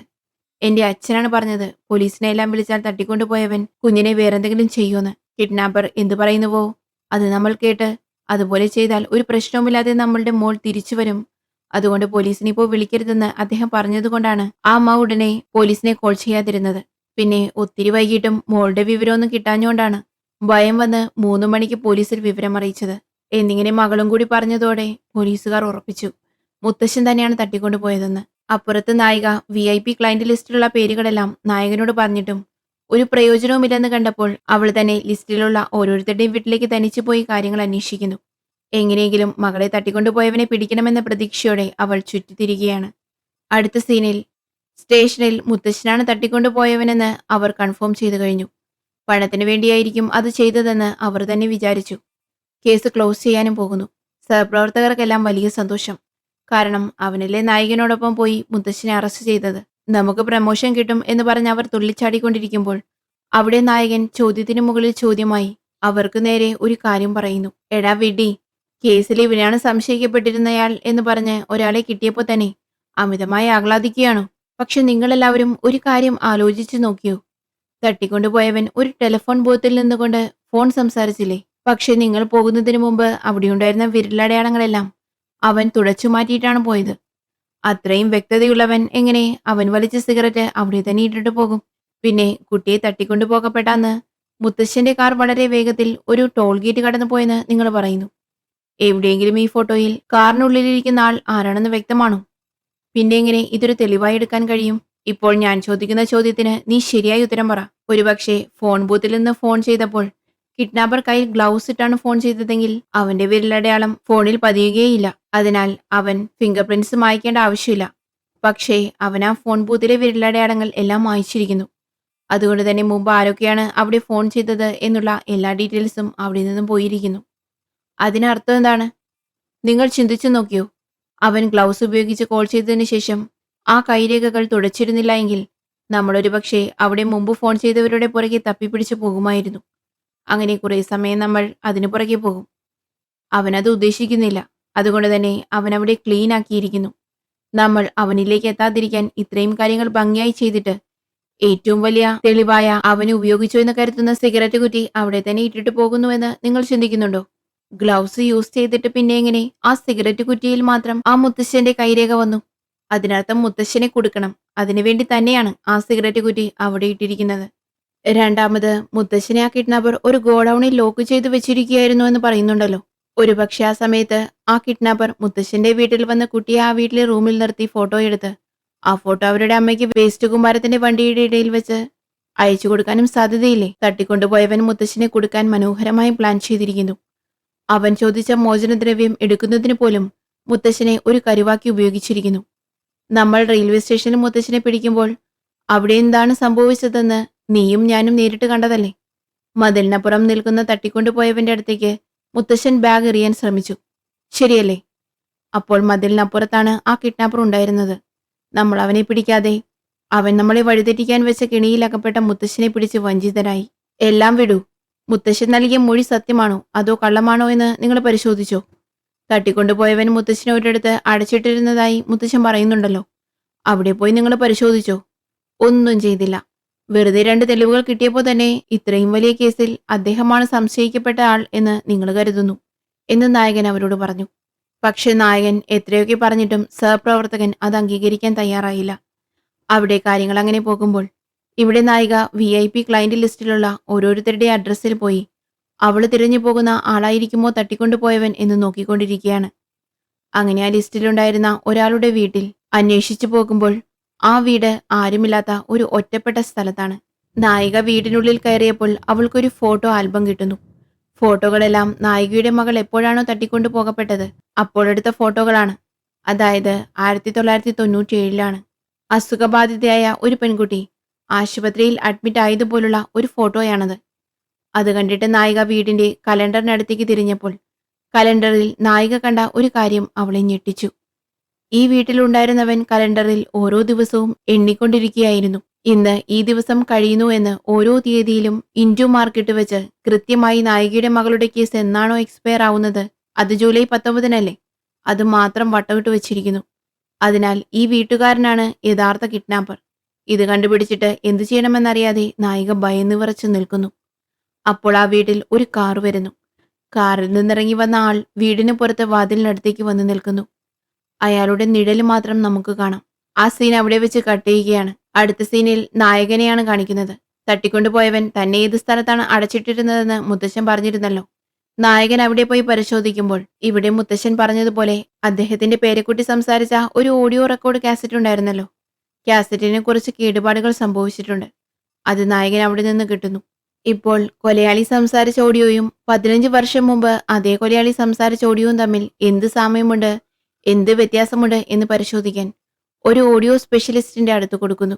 അദ്ദേഹം അത് പരിശോധിച്ച് പറയുന്നു, സർ, ഇത് രണ്ടും ഒരേ ഓഡിയോ ആണ്. 15 വർഷം മുമ്പുള്ള ഓഡിയോ നമ്മുടെ ഡാറ്റാബേസിലുള്ളത് വ്യക്തമാണ്. ഇപ്പോൾ സംസാരിച്ച കൊലയാളിയുടെ ഓഡിയോയിൽ കുറച്ച് ഇരമ്പലുണ്ട്, അത്രയുള്ളൂ. എന്തുകൊണ്ടാണ് അങ്ങനെ ഇരമ്പല് വന്നത്? ഒരുപക്ഷെ ആ കൊലയാളി പഴയ ഓഡിയോ തന്നെ ടേപ്പിലിട്ട് വീണ്ടും പ്ലേ ചെയ്ത് കോളിൽ കേൾപ്പിച്ചിരിക്കാനും സാധ്യതയുണ്ട്. എന്തുകൊണ്ടെന്നാൽ സംസാരിക്കുന്ന ശബ്ദത്തിന്റെ ക്വാളിറ്റി വളരെ കുറവാണ്. പിന്നിൽ വണ്ടി പോകുന്ന ശബ്ദമൊക്കെ വ്യക്തമായി കേൾക്കാം. അങ്ങനെയെങ്കിൽ 15 വർഷം മുമ്പുള്ള ഓഡിയോ തന്നെയാണ് പുതുതായി ആ കൊലയാളി ഉപയോഗിച്ചിരിക്കുന്നത്. അപ്പോഴാണ് ഡിറ്റക്റ്റീവിനും തോന്നുന്നത്, 15 വർഷം മുമ്പ് അവർ റെക്കോർഡ് ചെയ്ത ഓഡിയോകളെല്ലാം പോലീസിന്റെ കയ്യിലാണുള്ളത്. അത് കൊലയാളിക്ക് എങ്ങനെ കിട്ടി എന്നാലോചിക്കുമ്പോഴാണ് ഈ ഓഡിയോയുടെ കോപ്പി നമ്മുടെ നടിയുടെ കയ്യിലുമുണ്ടെന്ന് ഓർക്കുന്നത്. തുടക്കത്തിൽ പ്ലേ ചെയ്യുമ്പോൾ ഒരു കുഞ്ഞു കരയുന്ന ശബ്ദം കേൾക്കാമല്ലോ. അങ്ങനെയെങ്കിൽ ആ കൊലയാളിയും നടിയും തമ്മിൽ എന്തോ ബന്ധമുണ്ടെന്ന് കരുതി വേഗത്തിൽ നടിയുടെ വീട്ടിലേക്ക് പോകുന്നു. അവിടെ എത്തിയ നായകൻ ഞെട്ടിപ്പോകുന്നു. നോക്കിയപ്പോൾ ആ മുത്തശ്ശന്റെ പേരക്കുട്ടി നടിയുടെ കൂടെയാണുള്ളത്. ഇവിടെ എന്താ നടക്കുന്നത്? നീയാണോ യഥാർത്ഥ കൊലയാളിയെന്ന് ഹീറോ ചോദിക്കുമ്പോൾ നടി നടന്ന എല്ലാ കാര്യങ്ങളും പറയുന്നു. യഥാർത്ഥത്തിൽ നടി ആ കുടയുടെ സഹായത്തോടെ ബാങ്കിൽ പോയി ബാങ്കിൽ നിന്ന് ചില പേരുകൾ കണ്ടെത്തിയിരുന്നു. ആ പേരുകൾ പിന്തുടർന്നു പോയപ്പോൾ അവർക്ക് കൊലയാളിയുടെ വീട് കണ്ടെത്താൻ കഴിഞ്ഞു. ആ വീട്ടിൽ കൊലയാളി 15 വർഷം പൂർത്തിയാക്കാൻ കാത്തിരുന്നത് പോലെ ഒരുപാട് അടയാളങ്ങളുണ്ടായിരുന്നു. യഥാർത്ഥത്തിൽ അത് മുത്തശ്ശന്റെ പഴയ വീടായിരുന്നു. അപ്പോൾ ഈ മുത്തശ്ശനാണ് നമ്മുടെ മകളെ തട്ടിക്കൊണ്ടുപോയതെന്ന് നടിക്ക് മനസ്സിലാകുന്നു. പെട്ടെന്ന് ആ സ്ഥലത്തേക്ക് ആ മുത്തശ്ശൻ വരുന്നു. ഭാഗ്യത്തിന് അദ്ദേഹം അകത്തേക്ക് വന്നില്ല. നടി ആ വന്ന കിഡ്നാപ്പറെ കൊല്ലാൻ വളരെ തയ്യാറായി നിന്നതായിരുന്നു. പക്ഷേ അവർക്കതിന് കഴിഞ്ഞില്ല. എന്നിട്ട് ആ മുത്തശ്ശൻ അവിടെ നിന്ന് പോകുന്നു. അയാൾ മകളോടും പേരക്കുട്ടിയോടുമൊപ്പം സന്തോഷമായി സമയം ചെലവഴിക്കുന്നത് നമ്മുടെ നടി കാണുന്നു. എന്റെ മകളെ നഷ്ടപ്പെട്ട് ഞാൻ ഇത്രയധികം വേദനിക്കുന്നു. എന്നാൽ എന്റെ മകളെ തട്ടിക്കൊണ്ടുപോയി കൊന്ന ആ മുത്തശ്ശൻ വളരെ സന്തോഷവാനായിരിക്കുന്നു എന്ന് കരുതി നമ്മുടെ നടി ഒരു പദ്ധതിയിടുന്നു. കൃത്യമായി സമയം നോക്കി ആ മുത്തശ്ശന്റെ പേരക്കുട്ടിയെ തട്ടിക്കൊണ്ടുപോയത് നമ്മുടെ നടിയാണ്. 15 വർഷം മുമ്പ് ആ മുത്തശ്ശൻ എന്തൊക്കെ ചെയ്തോ അതെല്ലാം ഇപ്പോൾ നമ്മുടെ നടി അയാളോടും തിരിച്ചു ചെയ്യുന്നു. മുത്തശ്ശനെ ഒരിടത്തേക്ക് വരുത്തി ഒരു ഷെഡിലിട്ട് പൂട്ടുന്നു. ആ സമയത്ത് ആ കുട്ടിയെ കൊണ്ടുപോയി മുത്തശ്ശ അതിനെ രക്ഷിക്കണേ എന്നൊക്കെ റെക്കോർഡ് ചെയ്യിക്കുന്നു. എന്നിട്ട് ആ മുത്തശ്ശന്റെ പഴയ വീട്ടിൽ കൊണ്ടുപോയി ഫോട്ടോയും എടുക്കുന്നു. പിന്നെ പണം എടുക്കണമല്ലോ, അതും ആ മുത്തശ്ശനെ കൊണ്ട് തന്നെ ചെയ്യിക്കുന്നത് പോലെ കത്തും എഴുതി വെച്ചതും നടിയാണ്. പിന്നെ മുത്തശ്ശന്റെ വിരലടയാളമുള്ള സിഗരറ്റും എല്ലാം കൃത്യമായി ഒരുക്കി വെച്ച് ഇപ്പോൾ മുത്തശ്ശനെ കുടുക്കി. അദ്ദേഹവും ജയിലിലായി. ഇങ്ങനെ നടി നടന്ന കാര്യങ്ങൾ എല്ലാം പറയുന്നു. ഇത് കേട്ടതും ഡിറ്റക്റ്റീവിന് ദേഷ്യം വരുന്നു. അതിന് ഒന്നും അറിയാത്ത ഈ പാവം കുട്ടിയെ തട്ടിക്കൊണ്ടു പോകുമോ? ഇനി നീ ആ കുട്ടിയെ എന്തു ചെയ്യാൻ പോകുന്നു? നീ ആ കുഞ്ഞിനെ കൊല്ലാൻ പോവുകയാണോ എന്ന് നടൻ ചോദിക്കുന്നു. നോക്കൂ, ഞാൻ അങ്ങനെയൊന്നും ചെയ്യില്ല. അവൻ ജയിലിൽ ശിക്ഷ അനുഭവിക്കട്ടെ. 10-15 വർഷം കഴിയട്ടെ, അതുവരെ ആ കുട്ടി എന്റെ കൂടെ ആയിരിക്കും എന്ന് നടി പറയുന്നു. വിഡ്ഢിത്തം കാണിക്കാതെ. നീ ചെയ്യുന്നതും ഇപ്പോൾ വലിയ തെറ്റാണ്. വേഗം ആ കുട്ടിയെ തിരികെ താ. കുട്ടിയെ കാണാതെ ഈ കുട്ടിയുടെ അമ്മ എത്രമാത്രം വിഷമിക്കുന്നുണ്ടാവും. അവരെ ഏൽപ്പിക്കാമെന്ന് നടൻ പറയുന്നു. എന്നാൽ നടി സമ്മതിക്കുന്നില്ല. പ്ലീസ് ഡിറ്റക്റ്റീവ്, ഞാൻ പറയുന്നത് കേൾക്കൂ. കുട്ടി തിരിച്ച് വീട്ടിലെത്തിയാൽ മുത്തശ്ശൻ തട്ടിക്കൊണ്ടു പോയിട്ടില്ലെന്ന കാര്യം എല്ലാവരും അറിയും. അപ്പോൾ അദ്ദേഹത്തെ റിലീസ് ചെയ്യും. എന്റെ മകളെ കൊന്നതിന് അവൻ ശിക്ഷ അനുഭവിച്ചേ മതിയാകൂ എന്ന് അവർ പറയുന്നു. അപ്പോൾ നമ്മുടെ ഡിറ്റക്റ്റീവും, നിനക്കിപ്പോ എന്താ വേണ്ടത്? അവൻ ശിക്ഷ അനുഭവിക്കണം, അത്രയുള്ളൂ. കുട്ടിയെ എൻ്റെ അടുത്തേക്ക് അയക്ക്. അവനെ എങ്ങനെ ശിക്ഷിക്കണമെന്ന് എനിക്കറിയാം എന്നും പറഞ്ഞ് ഹീറോ നേരെ ജയിലിൽ പോയി മുത്തശ്ശനെ കാണുന്നു. മുത്തശ്ശനോട് ഹീറോ ചോദിക്കുന്നു, എന്തിനാണ് നിങ്ങൾ നിങ്ങളുടെ പേരക്കുട്ടിയെ തന്നെ തട്ടിക്കൊണ്ടുപോയത്? നോക്കൂ ഓഫീസർ, ഞാൻ വീണ്ടും പറയുന്നു, എന്റെ പേരക്കുട്ടിയെ ഞാൻ തട്ടിക്കൊണ്ടുപോയിട്ടില്ല. ശരി, ഓക്കെ, നിങ്ങൾ പറയുന്നത് ഞാൻ വിശ്വസിക്കുന്നു. എന്നാൽ 15 വർഷം മുമ്പ് എന്നൊരു സ്ത്രീയുടെ മകളെ തട്ടിക്കൊണ്ടുപോയില്ലേ? അത് നിങ്ങൾ തന്നെയല്ലേ എന്ന് ചോദിച്ചപ്പോൾ മുത്തശ്ശൻ പതറുന്നു.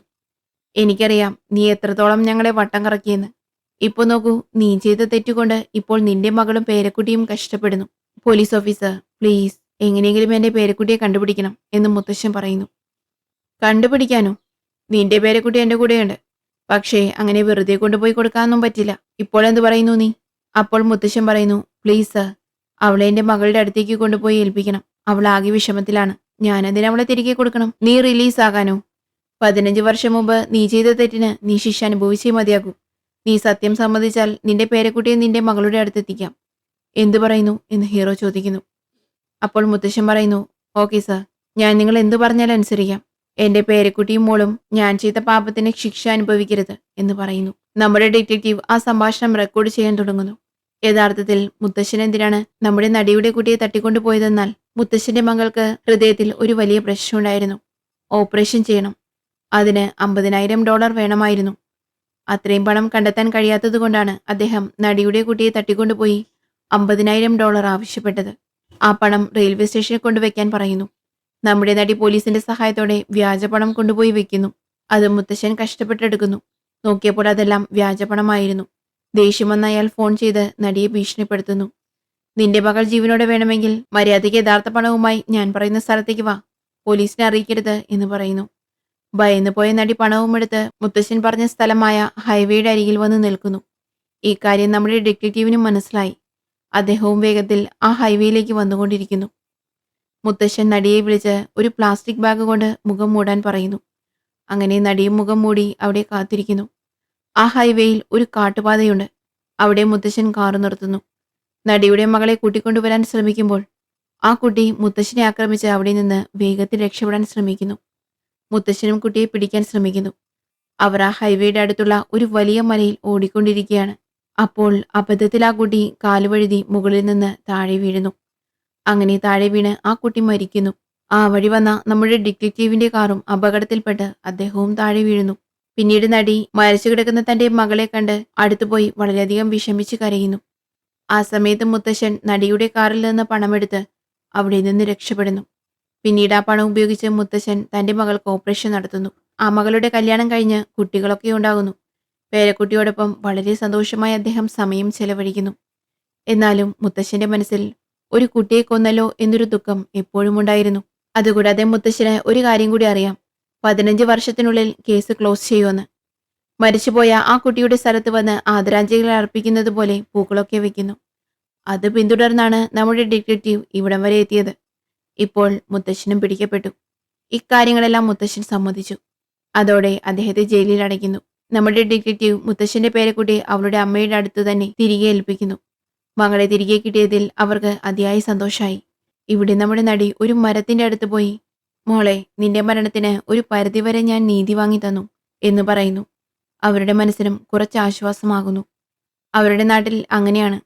മരിച്ചു കഴിഞ്ഞാൽ അവരുടെ ഓർമ്മയ്ക്കായി ചിതാഭസ്മം കൊണ്ട് ഒരു മരം നടും. അത് നമ്മുടെ നടി അവളുടെ മകളുടെ ഓർമ്മയ്ക്കായി നട്ട മരമാണ്. ഇതോടെ മോണ്ടേജ് എന്ന സിനിമ അവസാനിക്കുന്നു. ഈ സിനിമയെ സംബന്ധിച്ചിടത്തോളം നമ്മളൊരു തെറ്റ് ചെയ്താൽ അതിനുള്ള ശിക്ഷ തീർച്ചയായും നമുക്ക് ലഭിക്കുക തന്നെ ചെയ്യും എന്നൊരു സന്ദേശം കൂടി പറഞ്ഞു വയ്ക്കുന്നു. എന്നാൽ ഈ കാലഘട്ടത്തിൽ അങ്ങനെയൊന്നും ആർക്കും കിട്ടുന്നതായി തോന്നുന്നില്ല. തെറ്റ് ചെയ്യുന്നവൻ സന്തോഷത്തോടെ ജീവിക്കുന്നു. മരിക്കുന്നതുവരെ സന്തോഷമായിരിക്കുന്നു. ഒരു തെറ്റും ചെയ്യാത്തവരാണ് ഓരോ ദിവസവും ഏതെങ്കിലും തരത്തിൽ കഷ്ടപ്പെട്ടുകൊണ്ടിരിക്കുന്നത്. ഈ സിനിമ തീർച്ചയായും നിങ്ങൾക്കെല്ലാവർക്കും ഇഷ്ടപ്പെട്ട് കാണുമെന്ന് വിചാരിക്കുന്നു. മറക്കാതെ ചാനലൊന്ന് സബ്സ്ക്രൈബ് ചെയ്യണേ. കൂടെ ഒരു ലൈക്കും കൂടി. ഉടനെ നമുക്ക് മറ്റൊരു കഥയുമായി വീണ്ടും കാണാം. Good bye.